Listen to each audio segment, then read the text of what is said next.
Thank you very much. Retinal artery and ophthalmic artery occlusion. Uh, Sir, Dr. Gopal Pillai. Yeah, that's okay. So, That's okay. well-known guy, no introduction. So retinal artery and ophthalmic artery occlusion could be either an embolus or a thrombus in an inflammation. It's less common as RVO. There could be, arteritic, non-arteritic with cilioretinal sparing. So I'll move on because we are looking at practice guidelines only. It shows the whitening, and whitening can be delayed by about 6 hours. So in an ICU setting, when the patient suddenly says that you have lost vision and you examine the eye, there may be only an RAPD and some pallor. You will not see an entire whitening.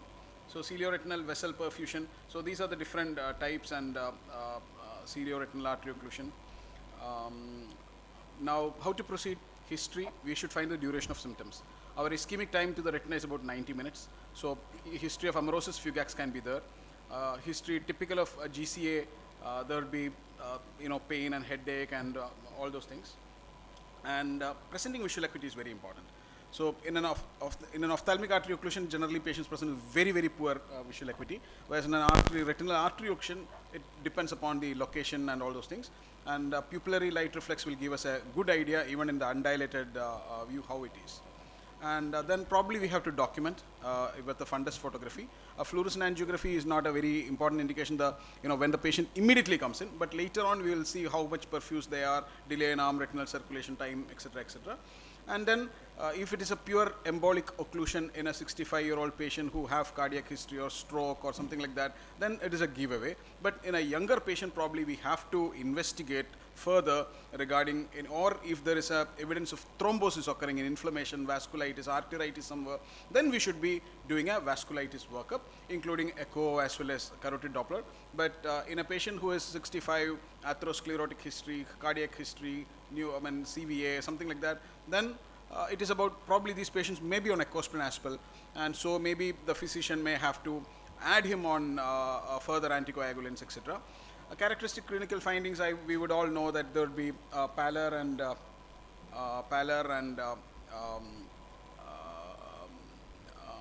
vessel occlusion, and there would be box scarring, etc., etc. I'll move to the management. Acute, we have to always attempt to restore the perfusion. Subacute, prevent the neovascular complication, and long term, avoid other ischemic events anywhere else in the body. So in an acute, generally what we do would be an ocular massage, conservative, acetazolamide, IV mannitol, all these measures to reduce the pressure suddenly so that there could be expulsion of the embolus. Only RCT, 2 RCTs are available, oral pentoxifillin, and increased perfusion does not actually lead to improvement in visual acuity.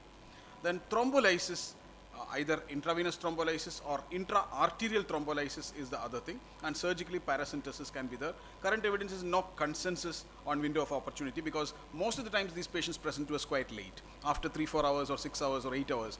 Till 6 hours to 8 hours, unlike, the ischemic time of the brain is 4 minutes, and their window of opportunity to do thrombolysis is about 6 to 8 hours.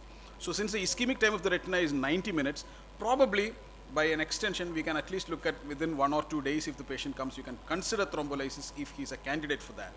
Some suggest improvement if intra-arterial TPA is given in a 15-hour window. Eagle study was done, so no significant benefit. All right, so intermediate duration if the patient comes in, it's about neovascularization, incidence of about 2.5, much less than a ischemic CRVO. And we have to follow them up and see whether neovascularization develop. If neovascularization develop, definitely anti-VEGF injections followed by pan-retinal photocoagulation. In a long-term prophylaxis, it's about improving the lifestyle, reducing the cholesterol levels, metabolic control, systemic anticoagulation or antiplatelets. And some patients with arteritis or vasculitis may require long-term steroids or something like that. Combined retinal arterial and venous occlusions, very rare, but it can usually be secondary to vasculitis like SLE arthritis, like SLE or sarcoidosis. And there are autoimmune diseases and inflammation. We have to investigate them on those lines and then consider doing immunosuppressive therapy, etc.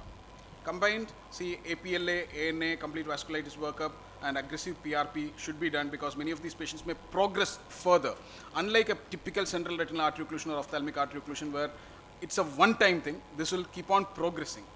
Okay, So patient outcome criteria: improvement or stabilization of visual function, visual related quality of life, reduction of risk of severe consequences, identification of other life-threatening conditions, and cessation of smoking.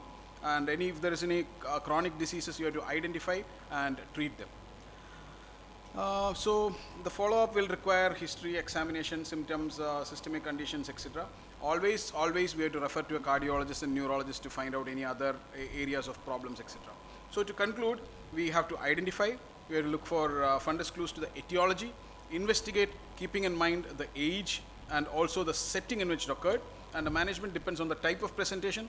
If it is acute, you are trying to reduce the pressure as well as thrombolysis. If it is subacute or chronic, you are going to identify the cause, prevent any further complications. Thank you very much. Thank you, sir. Thank you for finishing in time. It was a wonderful presentation. Sir, I have a question. The retinal tolerance time, you showed it as 4 to 6 hours. If the patient comes in within 4 hours, there are few people who claim the dislodgement of the emboli gives some benefit. And though the Sohan Singh array paper doesn't say that it gives any benefit, what is your preferred practice pattern if the patient comes within that retinal? I think large randomized clinical trials have not been done so far. So it is about a logical thought process that you may have.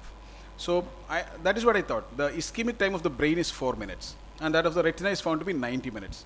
And they have a therapeutic window of 6 to 8 hours to treat them with thrombolysis. So we must have a little longer window to treat them with thrombolysis. But generally in ophthalmology, we will not thrombolyze. We have to refer them somewhere. And then there are two types of thrombolysis. One is about intravenous thrombolysis, and the other one is about intra-arterial ophthalmic artery, or you will cannulate that and do the thrombolysis. Large study one study was done in Germany which showed that within 4 hours if you do, there is substantial visual improvement, etc. But the problem to us is most of our patients present after 1 day, and in those patients to do thrombolysis or not is the basic question. Intravenous thrombolysis is easily possible in most of the facilities. I will usually discuss it with the patient because there is always a risk of any bleed, because if the patient has to undergo a thrombolysis, you require an MRI, all those things to see if there is any source of bleeding, etc. Because once you thrombolyze and if it bleeds in the brain, then you are a little more catastrophic. So as a policy, I think you cannot do it, but individualizing the patient and looking at him personalized and talking to him, and if it is the only eye of the person, a lot of these factors come into mind when we take that decision. Correct. That is what I think. I don't think we can form a policy. Maybe sir or Raja can, or George, you can please. So we have looked at our records over the last many years of 3,000 patients of retinal artery occlusion. It includes both CRAO and branch retinal artery occlusion. And what we found is that those who present within 6 hours of onset, they had a better visual outcome compared to those who present after 6 hours. And in the sense, even if you do paracentesis, massage and all, it doesn't have an impact after 6 hours. So I think it's even 1 to 2 days, it's too late for these patients to come to us. At the early detection and immediately, you don't have to refer. There's no time for referral and all there. If a patient has come doing a paracentesis or massage, anybody should be able to do. It's a residency program training that should be given, not a fellowship. And the other thing we found is 5% of them had coronary artery disease. And less than 40 years of age, raised serum homocysteine is the biggest risk factor. So these are the few findings that we had. I think these can form part of some practice pattern guideline if we have. Guru sir, have a point. In recent times, we have found two other predisposing factors for occlusions. One is, of course, the COVID. I think it was conspicuous by its absence in the presentation, but COVID is something that we have to ask for at least a history of COVID. The other is HIV. AIDS patients seem to have a higher incidence of thromboembolic phenomenon, and they seem to have both cerebral and ophthalmic and central retinal artery occlusions at a younger age. So young age patients, we have to definitely take a history, apart from the ABC that I usually tell my students. A for average blood sugar to rule out uncontrolled diabetes, B for blood pressure rise, C for cholesterol, that is the lipid profile. So other than that, we have to include COVID and HIV. And I've seen a couple of patients of postpartum combined occlusions in young females 10 days after delivery or 15 days after delivery. I think this is something because of the hypercoagulability that they will be having at that period. This is one thing. And the other thing is, I've seen a couple of patients who were hospitalized for presumptive typhoid. That's what is a common word for fever in rural places. They say I was hospitalized, I was given IV fluids. And these are probably patients who, and not only typhoid, gastroenteritis patients who have been given IV fluids, but probably not enough. And they would have dehydration induced hypercoagulability. MCHC would be very high, and they are prone for occlusion. So these are certain factors apart from optic nerve drusen, dense drusen, and all that as ocular factors. And my experience with enzyme lysis, I have used low molecular weight heparin. In all my patients I use because that is the only thing that we can actually help the patient with. And 2 of them have recovered fairly useful vision. So this is my brief